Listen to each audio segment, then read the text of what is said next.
Assalamualaikum warahmatullahi wabarakatuh. Nama saya Diwa Fitria Wijaya dengan NPM 5021315. Saya dari kelas 4B, Prodi PGSD, dengan dosen pengampu Bapak Tio Gusti Satria, Magister Pendidikan.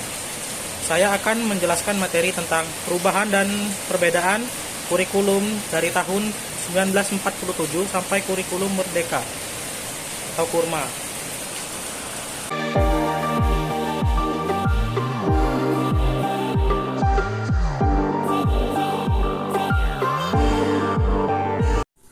Adapun materi yang akan saya bahas sebagai berikut. 1. Kurikulum 1947 sampai kurikulum Merdeka. 2. Hakikat kurikulum. 3. Landasan kurikulum. Dan 4. Prinsip kurikulum. 1. Kurikulum 1947 sampai kurikulum Merdeka.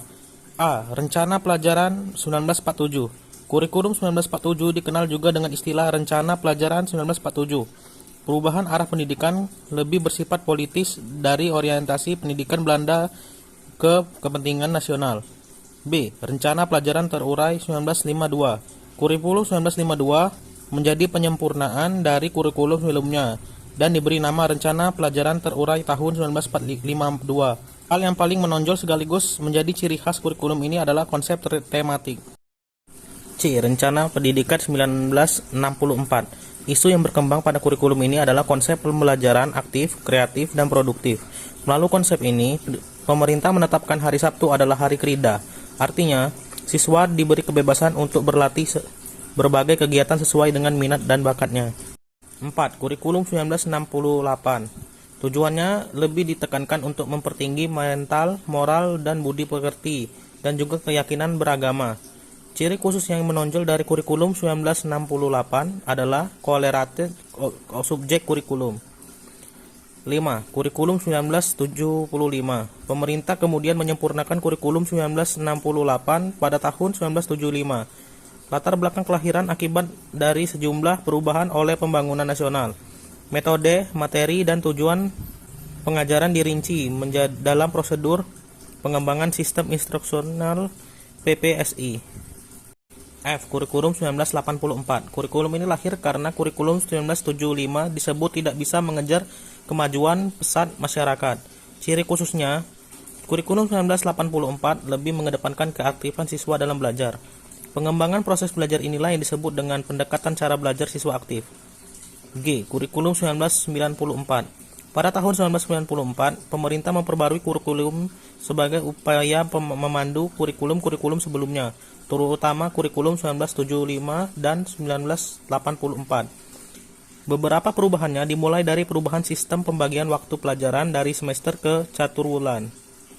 H. Kurikulum 2004. Pada tahun 2004, melahirkan kurikulum berbasis kompetensi atau KBK sebagai pengganti kurikulum 1994. Kemudian dikembangkan pula kurikulum yang berbasis materi diubah menjadi berbasis kompetensi. I. Kurikulum 2006. Kurikulum 2006 ini yang biasa dikenal dengan kurikulum tingkat satuan pendidikan atau KTSP dan diberlangsungkan sejak Undang-Undang Nomor 20 Tahun 2003 tentang Pendidikan Nasional yang kemudian dijabarkan dalam Peraturan Pemerintah Nomor 10 Tahun 2003. J. Kurikulum 2003. Kurikulum 2003 ini menekankan pada pendidikan karakter. Implementasinya, pendidikan karakter diintegrasikan dalam seluruh pembelajaran pada setiap bidang studi. Selain itu, kurikulum ini menekankan pada pembentukan sikap spiritual pada kompetensi inti 1 atau KI 1 dan sikap sosial pada kompetensi inti 2 atau KI 2. Kurikulum 2003 sehingga saat ini masih berlaku dan ditetapkan di sekolah-sekolah. K. Kurikulum Merdeka. Kurikulum adalah metode pembelajaran yang mengacu pada pendekatan bakat dan minat. Para pelajar dapat memilih pelajaran apa saja yang ingin dipelajari sesuai dengan passion yang dimilikinya. 2. Hakikat kurikulum. Hakikat kurikulum ini adalah acuan sebuah lembaga untuk membentuk citra dan aturan sekolah untuk mewujudkan cita-cita dan tujuan yang telah dirancang. 3. Landasan kurikulum. Landasan kurikulum sebagai berikut. 1. Landasan religius. 2. Landasan filosofis. 3. Landasan yudistris. 4. Landasan psikologis. 5. Landasan sosiologis atau sosial budaya. Dan 6. Landasan organisatoris.